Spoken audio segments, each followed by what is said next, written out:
Hello, everyone. Welcome to Web Innovation Week's EdTech Innovation Week. Today is the last day of the EdTech Innovation Week. Hooray! I'm so happy because I'm looking forward to the weekend. But before I end this week, I have these two really special person with me, speakers who are here, Tzviya Siegman and Yvonne Yancy, joining us in this Workforce Forum, EdTech Workforce Forum. I just want to also introduce that Karl Bakeman from Norton, unfortunately cannot join us in person. He did pre-record his talk, and we are going to play his talk at the end of this session.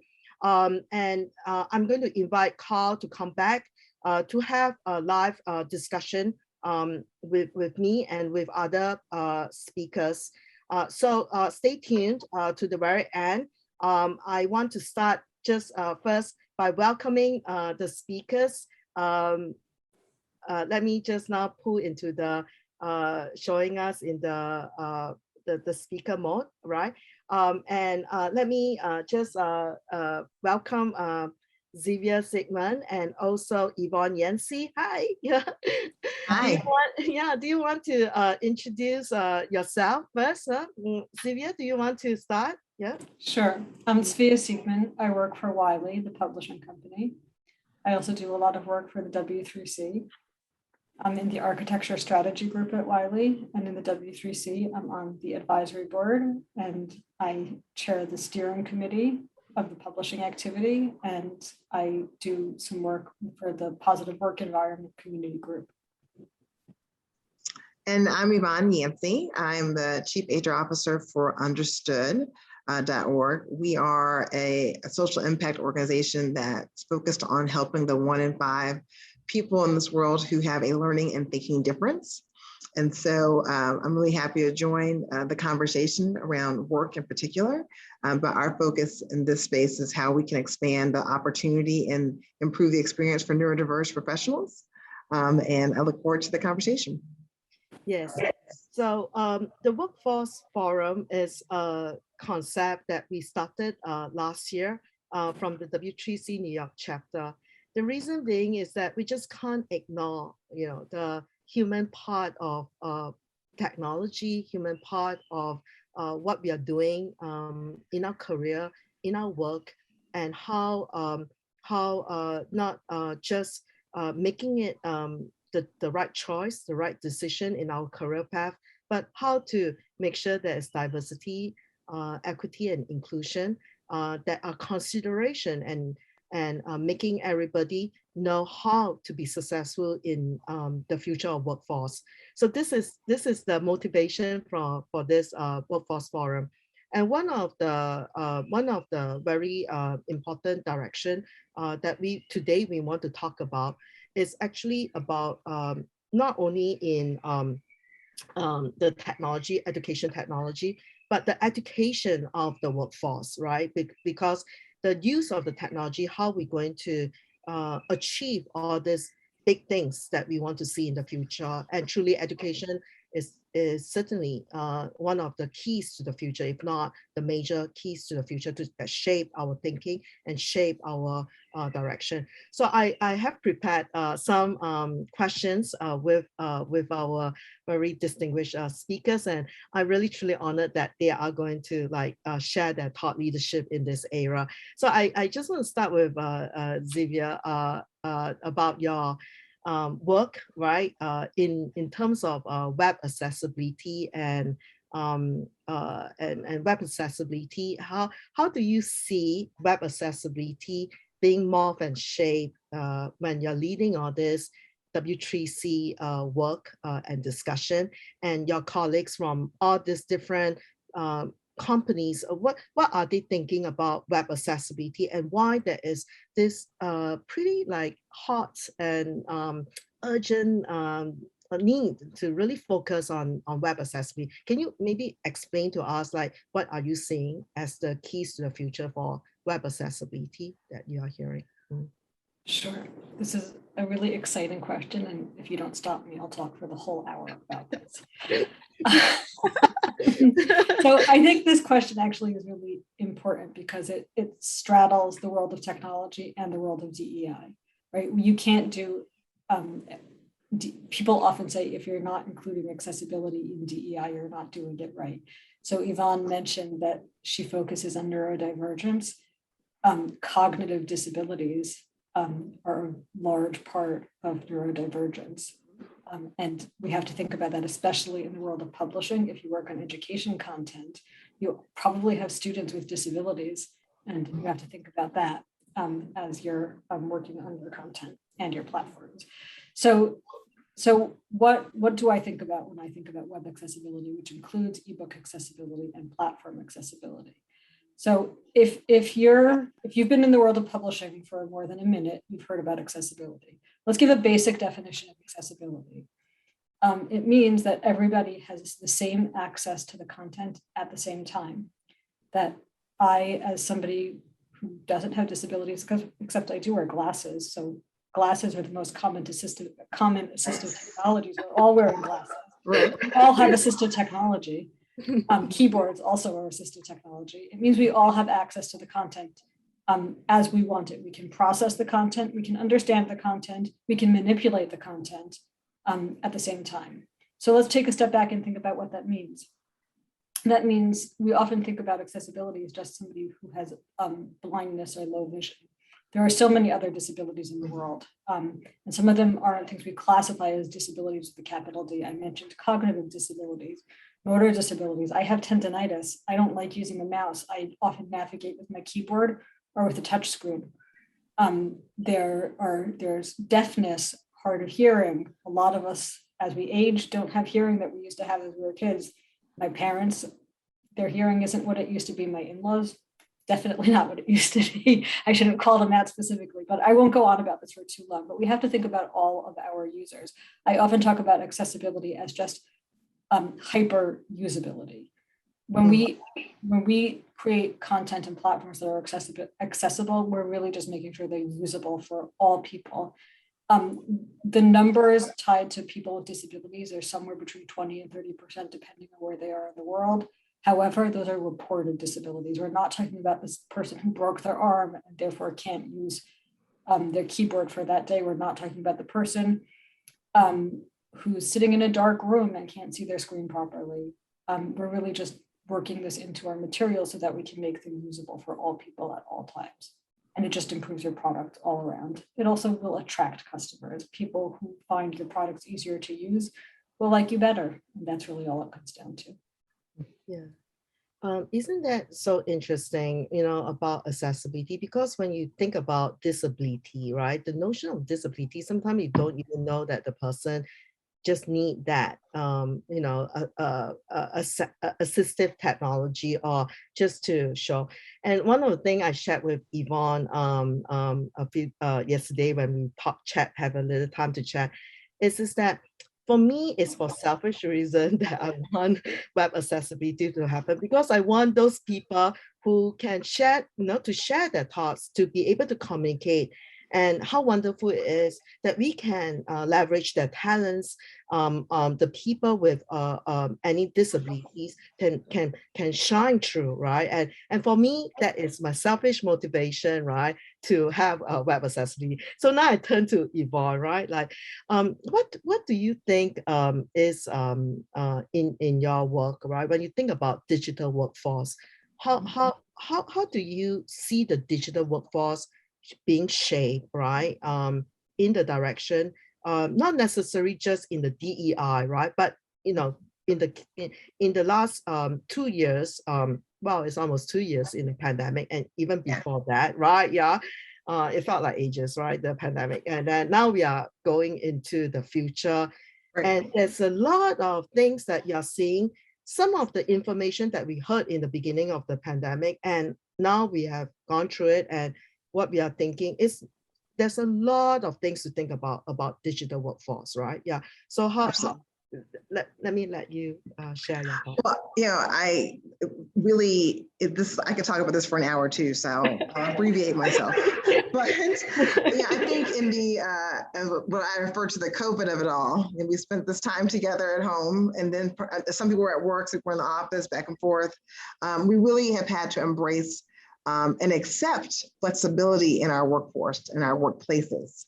I think that is the most significant shift that COVID has brought to us, which I think is really positive, frankly, particularly as it relates to accessibility, because there are so many things that we once said we couldn't do.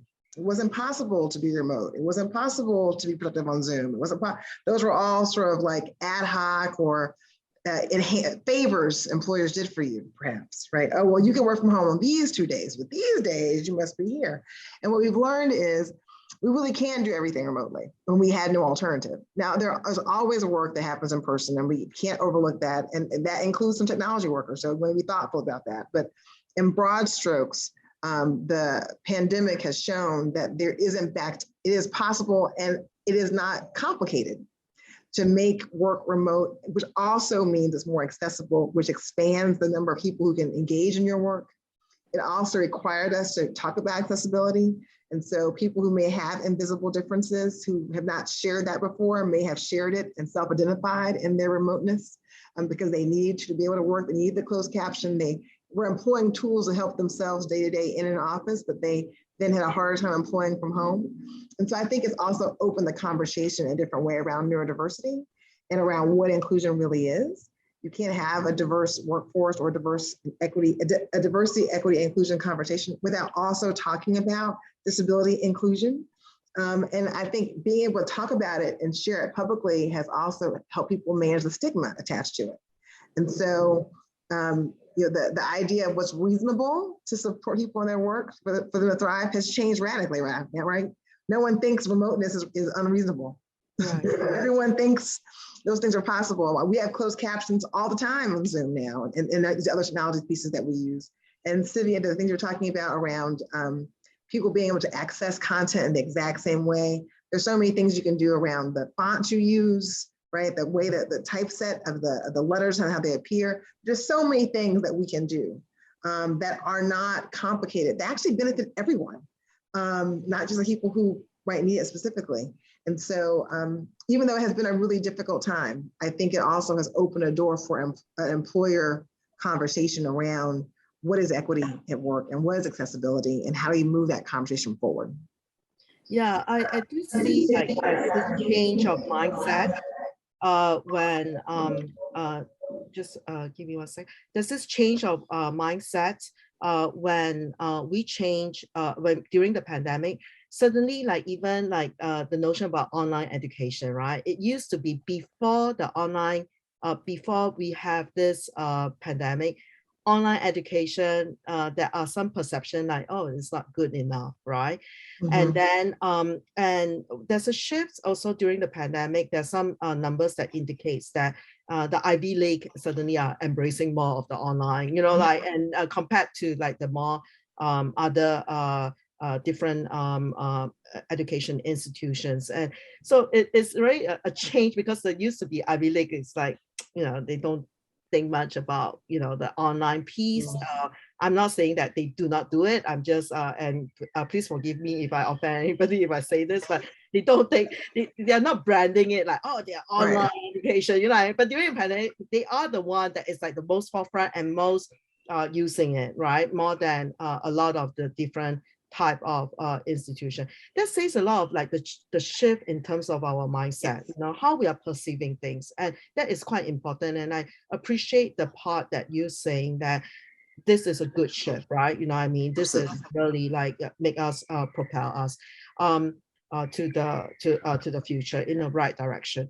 And so, yes. Tzviya, it's very interesting that you say this. I was just having a conversation yesterday with some colleagues from the publishing activity in the W3C about what happens next with EPUB. And this, I think, segues into one of the questions you're going to ask. Without getting into the details of what EPUB does now, and if you want to talk to me about what happens in the future of EPUB, please contact me because we're going to be having a brainstorming session at the end of October. So please do get in touch with me if you'd like to come to that meeting. And we were talking about how different sectors approach ebooks in different ways and how in the education market, even 5 years ago, a lot of publishers were not yet willing or able to get rid of print publications. And now, especially with the pandemic, print in textbooks, especially in higher education, is gone. Right. We can't sell print books. We don't want to sell print books, and everybody's trying to figure out how to integrate their courseware into the ebooks. There might not even be books anymore. There might be sort of these snippets of books that are integrated into courses. And so I think the pandemic sped that up. Right. And we're all figuring out, all the publishers are figuring out where we fit into that and how to make that fully accessible, how to make sure that our students are getting the best experience. But the concept of a traditional book in the education market, especially the higher education market, for the most part, doesn't exist the way it did even 5 years ago. I'm not saying it's dead, but it's different. Right. It'll be rare. I mean, I think that given the circumstance, it makes sense. And we're on this lovely web moment together as opposed to being on a panel in person. I think people's expectations around how to reach things have shifted, but the positive of those shifts is that so many more people who could not have tapped in before can tap in now. So Yeah, Exactly. absolutely.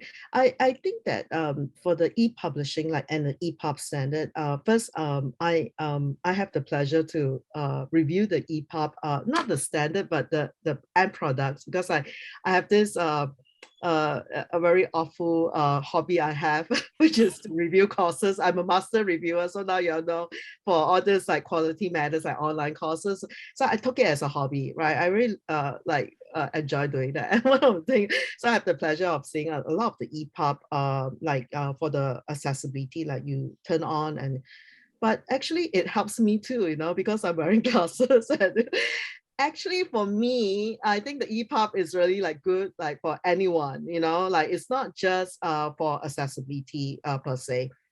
So it's just really nice. And the way you flip through, you know, like kind of a book type of feeling, or you flip it through, is really a nice feeling. And so how do you see further, Tzviya, that the EPUB, like when in W3C, like when we talk about the EPUB tree and how this morph into the future, do you see that this has kind of get into the space of learning and teaching, because there is interaction, right? Do you see there is a huge discussion on that? Or how do you see that traditionally there's a learning management platform, right? You know, people buy a book and then just go to the learning management platform. Learning management platform is kind of new, right? You know, before the pandemic. Now, how do you see the content, the publisher move into this space of learning and education? Do you have some opinion, or do you hear some things from your colleague about this? Yeah. So EPUB itself is a very robust specification. EPUB 3.3 is going to be the first draft, what we call the candidate release document in the W3C. That's the first public, well, not the first version. It's the first version of the specification that's ready for testing. Is going to be released in November. It's not a huge change from the earlier versions. A lot of it is just cleaning up the specification language, and we've also worked hard to maintain backward compatibility. EPUB 3 has always been somewhat compatible with learning management systems, but what we've heard over the years is that there's a great desire to be more, especially in the education market, there's a lot of desire for a more seamless integration. And some of the systems that support EPUB offer that well, and some don't. So in the education space, we do see that some systems, and I'm not going to name specific platforms, I don't think that would be professional, can offer that, and some don't. So it really depends on what sector you're in. We're focusing on education today. In the education world, we do see some systems offering greater support for that integration, and I think we'll see more and more of that. Some publishers are also trying to build their own integrations that work really seamlessly. And of course, some people are looking just at HTML. As I said, there's a little bit of a move away from the traditional book experience and more toward specific courses that have content integrated. And that moves a bit away from EPUB, which is not good or bad. HTML is a great specification too, right? So we have to keep an eye on, from the standards perspective, of what people's needs are, of course. So I don't know that there's necessarily the need for this packaged EPUB, which is what EPUB is. It's a container of a publication, which if you're reading Moby Dick, you really need. Moby Dick is always our go-to example. If you're reading Calculus 101, you don't necessarily need the whole book at once. So we might be looking like chapters or even smaller content units as we look at courses that are being developed. And of course, as we work on the specifications, we need to pay attention to that. Last year, although 2020 is a few years all at once, so I don't remember exactly when, we published something called the Publication Manifest in the W3C, which is really just a table of content specification. It's a way of helping users and systems navigate. And it wouldn't surprise me, even though I didn't have high hopes for it when we published it, it wouldn't surprise me if we see systems start to take advantage of that, because it doesn't do the packaging. It just gives a method of wayfinding for both the machine and the human. And so it will be interesting to pay attention to see where that goes in the future as well. Yeah, in fact, I thought that the EPUB rendered the page, the web page, right, in a more beautiful way. It's not just for people with disabilities or visual impairment. It's for all of us. You know what I mean? That's the big realization I have when I was reviewing all these online courses. And so EPUB is the ebook specification for all books. If you have read an ebook that's not a PDF, it's based on EPUB. Yes, even Kindle is based on EPUB. Yeah, gotcha. But I think you're right, Rachel. The changes that are made in terms of layout and display and how information is provided in that EPUB is good for everybody, not just people who have a learning or thinking difference or a neurodiverse opportunity. And so, I think sometimes the stigma around these things is that if I make these adjustments, then somehow it defaults to some negative for other people. It actually benefits everyone. Like, yeah. I don't have a neurodiverse issue, but I like bite-sized reading. Yeah. So the idea that there's a shift in how information is laid out is beneficial to me too. And so, but also for my friends who might have dyslexia or who might have ADHD, who might have some other barrier or challenge as they're consuming information. So it's really good across the board. I think also we forget that there are so many things that were originally created for people with disabilities that we all take advantage of today. Have you ever used a curb cut for your suitcases? They were made for wheelchairs. We all use closed captioning when we're in noisy rooms. Everyone.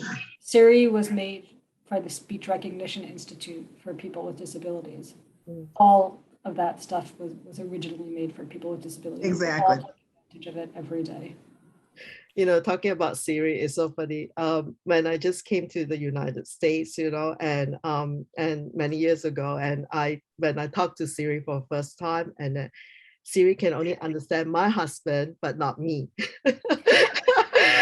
And I say, but over the years, Siri's, the technology really improved so much, right? They can understand my accents, my, so it's more, it's more fun, they become smarter, right? The technology, right? And you weren't alone, Rachel. Siri didn't work for me either. I talk really fast, so Siri caught like every third word, but now Siri catches all the words. But you know what? Alexa actually understands me better than my husband now. So okay. We can come back to the talk I'm doing at my company next week on algorithmic bias. That would be a great chat. Oh, wow. Yeah. And so this is very interesting, right? And also see the interaction, and by the way, even all this technology, I got into Alexa, which is kind of funny because I got a joke about this, is that recently Alexa is selling Halloween costume to my husband. I'm sitting there and suddenly Alexa said, do you want to know about the latest Halloween costume or something like that? Then I say, what? How did, all this thing, right, that comes, right? But I can see it very useful, right? To help someone in terms of education, right? All this can gel together. That is really the multimedia direction of all this. And this is something that is a very interesting direction. I would like to come back to this notion about the strategic, right, directions that we can take in terms of our organization, in terms of even our own career perspective. How are we going to prepare ourselves in the digital workforce? How do we see ourselves being part of the digital workforce? What are the strategy? What are the tactical decisions that we need to make now, right? Maybe Yvonne, you like to share some thoughts on that. I mean, I think finding talented people and putting together talented teams has always been challenging. That's not a new issue, right? It's more challenging today than it's been in the past because there's so many more options. People have so many more offers. So you have to create a workspace and a work environment people are really interested in being a part of because they could really like choose not to be. Let's start there. And doing that and preparing your org, but also yourself, you really want to be able to offer people a really inclusive, supportive workplace and work options. And that's everything from the tools they use at work to how they work to when they work. And so the days of, I have to physically see you from 9 to or 8 to 5 or whatever it happens to be, no longer apply. I was talking to a candidate this morning and I asked her, how do you like to work? We're interviewing. In our application process, we asked, do you need an accommodation in the selection process? When we hire people, we say, what do you need to do exceptionally well here? And that could be everything from the screen to I don't like a mouse to I've got one person that works with me who doesn't respond on demand particularly well. And so I send them like my thoughts beforehand and then we have the meeting. They send me their thoughts back and then we talk about the thoughts. Those are all very simple things that you can do that perhaps you would not have tried to do 36 months ago or 24 months ago. And then obviously there's the technology we use. We've sort of talked a little bit about the enhancements in e-publishing, for example, and that applies across all platforms and across all the work that you do that's technology enabled. You want to create a space where people can be happy to be there. Because when you hire somebody, you're really excited about them. And they're really excited about you. And so when they get to work, they really want it to like work out. And so you don't want to over promise and under deliver. You got to make sure that your work environment and the tools you provide people, give them what they need to excel in the role they just said yes to. And if people already work for you, I think the question is, are they able to really deliver, or is there an opportunity to give them more support to thrive and to excel in a different way? There are a lot of people at work who are struggling, and they're struggling because they don't have the right tool. And so being able to engage people in meaningful conversation around, okay, so are there any barriers to work? Do you have any challenges? People don't walk in and say, hi, I need an accommodation. People don't even recognize what they're asking for is an accommodation. And often what they're asking for is really a tweak in your style or how you interact or a screen or things like that. So I think it's just really important for us to engage in meaningful conversations about what do you need to work and then be responsive to it. If you can do that, this new sort of technology-enabled space will really be great for you. If you can't do that, you're gonna really have a hard time either with the people you already have who are not able to deliver on their promise or attracting people who have choices. The candidate asked me, tell me about your diversity, equity, inclusion program. I have, she mentioned a diagnosis and how she wanted to work. That would not have happened 2 years ago in the interview process. She would have perhaps been concerned about that. But because we opened the door to that conversation, she was willing to have it. And she's a great candidate. I hope we can make an offer. So, and I hope that we're a better offer than the other people because she's interviewed with more than one firm. So I can give you that is a real live example of what's required to really, as an employer, be an employer of choice in this space. This is an interesting spin you have on Yvonne. The future employer, right? I mean, we talk a lot that you turn on, everywhere says future of work, but what about the future of employer? How are you going to equip yourself to be a future employer, right? You know what I mean? I remember distinctly just before the pandemic, someone was coming to give a talk, not in this forum, but just an educational talk. And he is a hiring manager, and he was very adamant about not using text, chat tools, with people working with him, which is kind of my mind boggling. I would say, like I was sitting in the audience, I say, and pardon me if I just, and this, I don't think it's a question of age. It's a question of mindset, because that guy is younger than I, what I mean? And I was thinking, like, I mean, I would be branded as like, a freaky employee if I work for him, what I mean? Like, like I'm, because I'm texting with everybody who works there, and I put them on the path of like Slack and any chatting that I want to use, right? And WhatsApp and everything, right? You know what I mean? And so do you think that there is this mindset? So Yvonne, coming back to you, and Tzviya, please chime in also. Do you think that we should like have this mindset, like the future of employer? Absolutely. You have to be open to all the options. I mean, there's stuff I didn't like when it first came out too, but now I use it all the time. I remember I'm old enough to remember when we had video conference rooms where we could Zoom. And I remember the first time my laptop had a camera or my desktop had a camera, and my boss wanted to do a quick little video chat, and I was like, really? We can't talk on the phone? And so I just counted the chat tools I have open on my computer and on my phone.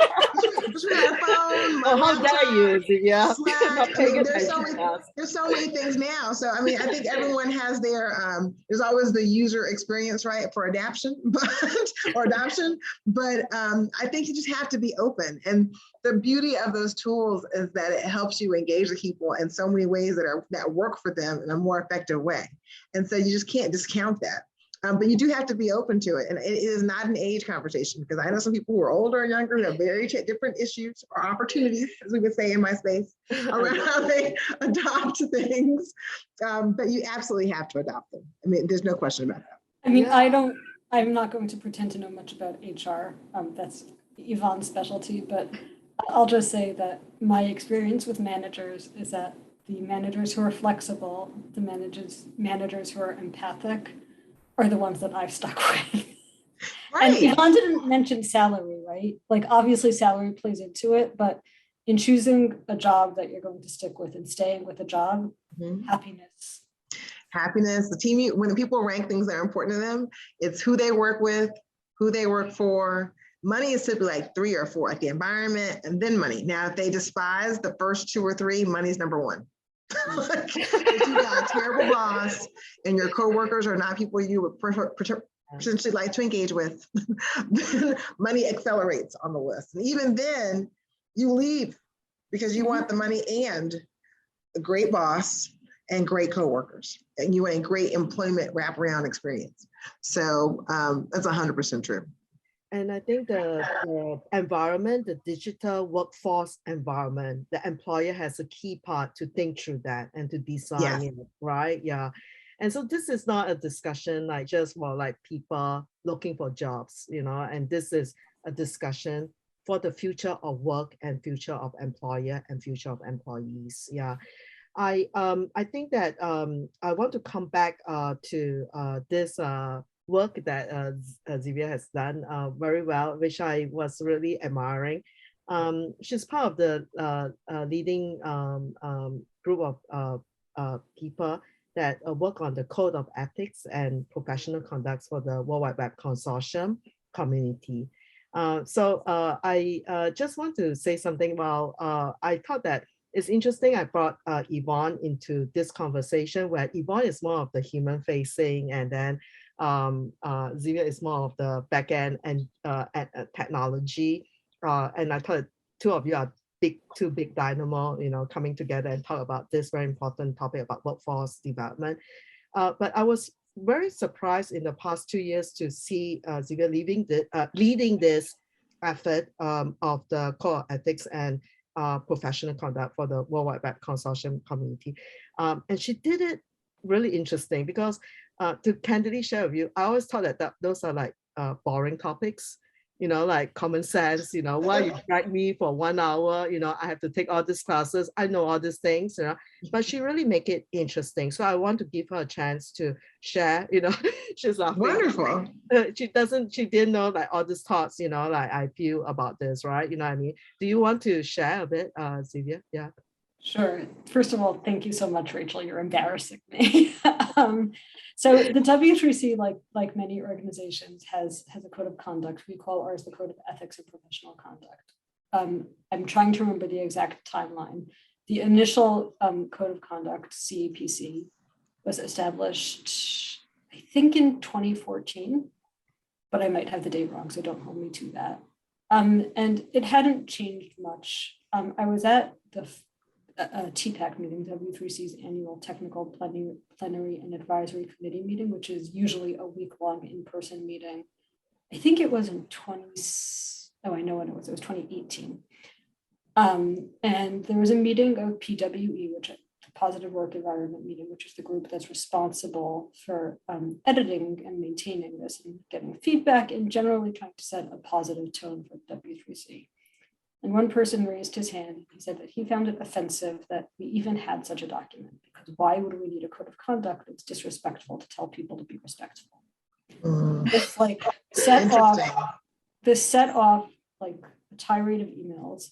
And most people were explained that if you feel that way, then clearly you don't understand what respect is. And the email thread itself got a little bit disrespectful, a lot disrespectful.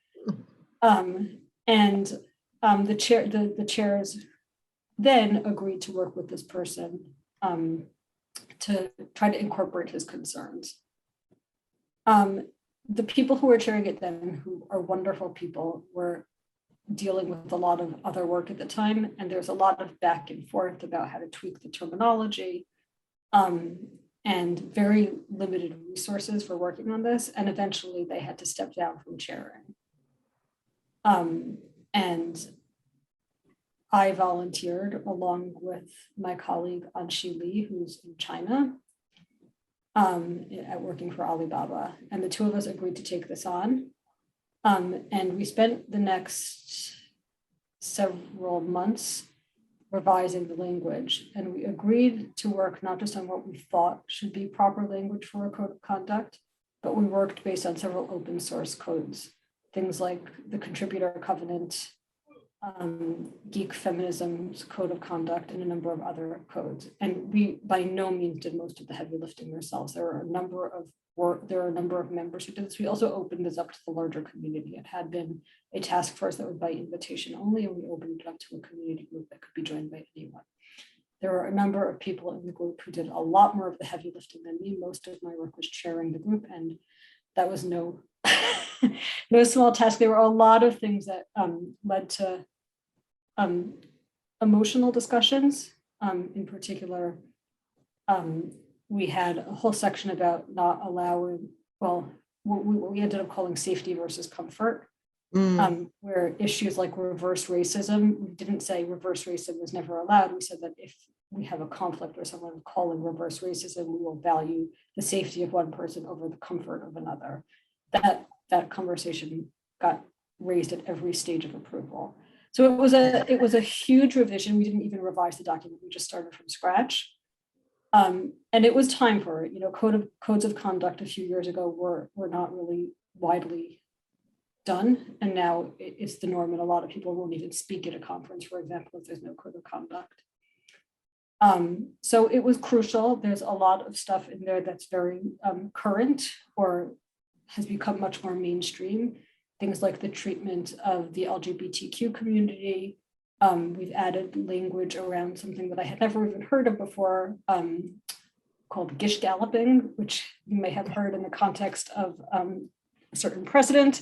It's the treatment of others in the way, it's kind of like inciting others with too much, inciting others in the way that you speak, things like that. And it's, I think, a really valuable document. A lot of organizations have actually adopted the language in ours, and there's still work to be done. We've had some interesting questions about what happens if if people have certain political beliefs that want to join your group. Is there any way to block them? And that one's a really tangled question. We're continuing to do work on this because enforcement of the code of conduct is just as important as having a code of conduct. Right. And we are also working on revising the W3C's ombuds program. You're muted, Rachel.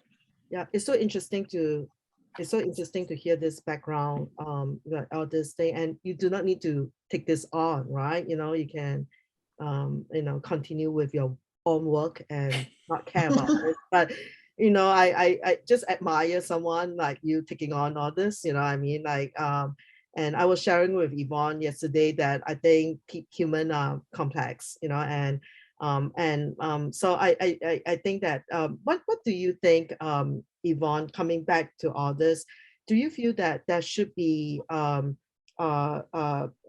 terms of even in understood where you are working, right? Mm-hmm. Some of the way that we can morph all this policy and processes, right? I know you talk a bit about that, but I thought that you may want to talk about your own work, in terms and understood how you're bringing this, as an example, in terms of processes and policy that we should have, in place, because this is clearly very important, right? Yeah. It's very important. So yeah, I think the work that you're doing is really just critical, and it really comes down to creating spaces that are safe and creating spaces that are inclusive. And that is at its heart what Understood is focused on doing. And we have a product in our workplace space where we help train managers and HR professionals and colleagues on how to interact with people with learning and thinking difference. We worked with a large corporate client a couple of days ago. It was like etiquette 101. Like, how do you talk to people? What do you say to people? What do you not say to people? The fact that someone has a disability does not mean they need help. They will tell you shouldn't over volunteer. Just, the basic etiquette of how to make sure people feel like they're a part of an environment in a thoughtful, meaningful way. And I think at its heart, that's the work that you all are trying to do, Tzviya, with the code of conduct and creating sort of the ground rules for how to work and the ground rules how to interact. And I think in workplaces, that's what people want, not just people with difference. I think all people would like to know what the ground rules are and feel inclusive and included. And so we do a lot of consulting work and fee for service around your application process. What happens? So how do you find someone once they get there? How do you keep them? How do you also develop managers who have empathy and a lens to understand that sometimes when people say, gosh, I'm struggling with getting this project done, it's really because something else is going on, not solely because they don't want to get the project done. And so how do you ask probing and thoughtful questions that get to the heart of how can I help you move this forward, as opposed to what is wrong with you? These are two very different conversations, right? You get very different output answers from someone when you say what's wrong with you to like, what do you need? How can I support you? And what's going on with this initiative? And so I think at its core, Understood's focused on helping the 70 million people who are at work and school, who are your kids, who are your neighbors' kids, who are your friends' children, your friends, you navigate over the milestones of your life and manage your difference. And doing that. And that requires spaces to be safe. It requires spaces to be built to support the things that you need. And so, work is one of the most important things we do, isn't it? And so all of us need to work somehow. And so you want to be in a place where you can thrive. And that is our focus. Yeah, it just dawned on me talking with you at this moment. It got to be very strategic in terms of how we are going to do this. We can't take things for granted. We have absolutely. You will not stumble. You will not stumble into process. You have to actually put some thoughtfulness into it, right? Yeah, this is really and I just want to come back. You know why I enjoy Tzviya, the approach you roll out the code of ethics and professional conduct, because you use all this role playing examples, and then you involve us to play like with people we know, right? You know what I mean, like like in a session. So I thought that was pretty fun, you know what I mean, and I was not brought to tears, trying to answer those multiple questions. I don't know, you don't know what I'm talking about, those multiple questions. Oh, right, yes. Answer. And so I really appreciate the whole experience and Yvonne's approach and how you are talking about all this settings, right? All this basically is ethics 101, but you are like putting it into this package, right? That people, employers need to know, and employees feel safe in this environment. Oh, I did see that I got a signal from my assistant from the chat that we are going to now go into my last question, right? Which I actually asked Yvonne and also Tzviya about this. So what made you come to this forum to share your thought leadership? Because it's so important that you share your thought your thought process, what you think about the future, because it's very inspiring and also motivating for all of us. But what made you come to this forum to share? Yeah. Well, I know for me, I think this is a wonderful organization. I know that it's filled with professionals who are interested in the space and having these kind of conversations. And I think for the focus for myself personally, but also for my organization, we really intend on spreading the message around inclusion and around how do you build a professional environments that support inclusion, and that you really can't have a diversity, equity, inclusion conversation without including disability in that conversation. And I'm thankful that there's a thoughtful dialogue happening here. So that's what brought me here, and I look forward to participating in more things.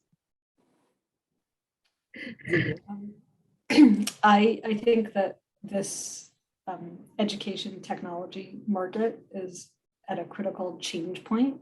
I think that we have the potential to make it really exciting, really accessible, really inclusive. My answer is so similar to Yvonne's. On the same page, that's why we're here. Exactly. And I think it's just a really exciting time for us, and we have so many opportunities, and I'm excited to share what I do and help everybody improve their work to the best of my abilities. And thank you so much for inviting me. Yeah, I so much hope that two of you will say yes to my invitation to speak. And I feel that y'all enjoy this moment with me. I hope so. and so I really truly enjoyed speaking with all of you. So I know that we are going to continue this dialogue. There will be to the audience, we will be sharing all this information. There will be write-ups on all the things that we talk about, and also want everybody to join our movement of innovation and have this inclusion, diversity, and equity dialogue going on, and also how to build the digital workforce as we move along. It's truly a very exciting time. I really feel that way, even though it's so, like the past 2 years has been really quite tremendous for all of us. But as I see your faces, it makes me very happy. That's why this forum, I don't want to make other speakers in other days feel, that I'm a bit biased, but this forum is actually my most enjoyable forum, right? You know what I mean? Because it's like talking about like humanity, right? Like how we are going to function as a human being, okay. But anyway, so much so I want to now let the Yvonne and Tzviya to get on to with the rest of your day and a good weekend. And I'm going to now go to play Karl Bakeman, his pre-recorded session. And I'm going to invite Karl to come back to share another session to have a live discussion with him. So thank you, Tzviya and Yvonne. All right. Thank you so much. And audience, please stay back. I'm going to play the video of Karl Bakeman at this moment. Thank you, Yvonne. Bye-bye. Thank you, Rachel Yager and Bill Kasdorf, for inviting me to speak. I'm sorry I had a scheduling conflict. I wish I could have joined for a live conversation with everyone. I'm Karl Bakeman. I'm the Chief Product Officer at Norton, where I'm responsible for leading the work on our customer-facing digital products, as well as overseeing the college production and design team. For those of you who are not familiar with Norton, we're the oldest and largest publisher owned entirely by its employees. Most people know us for the Norton Anthologies of Literature, or for many bestsellers and award-winning books by authors such as Michael Lewis and Richard Powers, Mary Roach, and J. Kenji Lopez-Alt. In addition to our bestsellers, and our college department with its textbooks and digital products is a cornerstone of the company. Over the last 2 decades, trends in education have driven us, like all other publishers, to build more and more digital products and ebooks. However, the balance is tilted significantly toward the digital tools in the last 18 months, and I suspect many of those changes will stick due to publishers and EdTech firms shifting toward platform-oriented strategies, university business models like inclusive and equitable access defaulting to ebook options, growing customer comfort with digital-only resources, and new digital products that offer compelling pedagogical benefits to institutions, instructors, or students. So what does this mean for a 98-year-old book publisher like Norton that's employee-owned, believes its content-centric mission to offer distinctive materials by visionary authors is a competitive advantage, and that's equally committed to delivering best-selling books as well as complex ebooks and digital products? We're approaching the challenge from a number of angles, including looking at new tools and processes. However, given that today's forum is focused on the workforce, digital frontier, and management, I thought I'd spend most of my time talking about how we're approaching change management and our own staff in order to close the gaps between our print books and Norton's ebooks. Today's Norton's ebook production process is unusually book-centric and currently supports unique designs for every title. While our process ensures that all our ebooks meet our accessibility requirements and enable beautiful, pedagogically effective learning tools, the problem with our current approach is that it's time-consuming and manual. So to improve our ebook production timelines, we're looking at a number of solutions and changes to technology and our processes. However, the most important step we found has been to work to shift the mindsets of our staff from a traditional book publishing mental model to a more software development oriented one, so that we can help Nortonians see how they can leverage their experience and talents to work differently in their current roles, identify new opportunities within Norton to learn new skills and take on new responsibilities, and build new products that are better positioned for the future. We began by establishing a brain trust of Nortonians with a diverse range of experiences and expertise.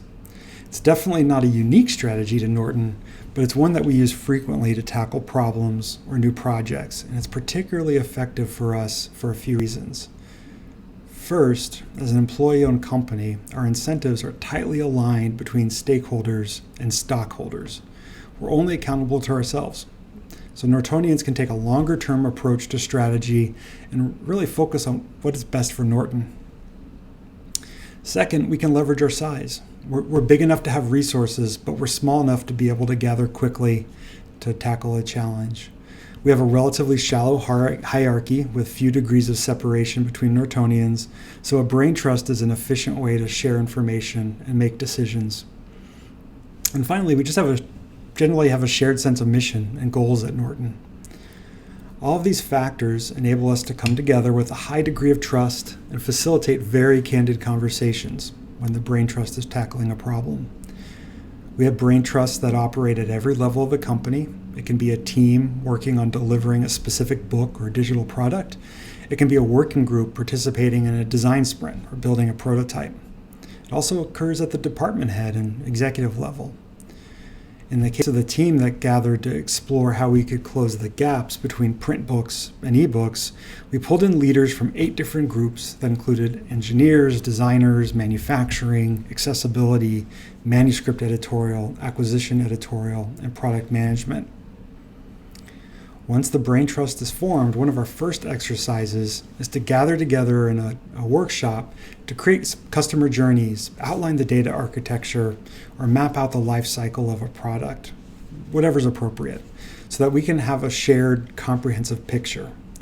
Everyone in the brain trust participates in the exercise so that we can make all the dependencies, bottlenecks, and pain points clear.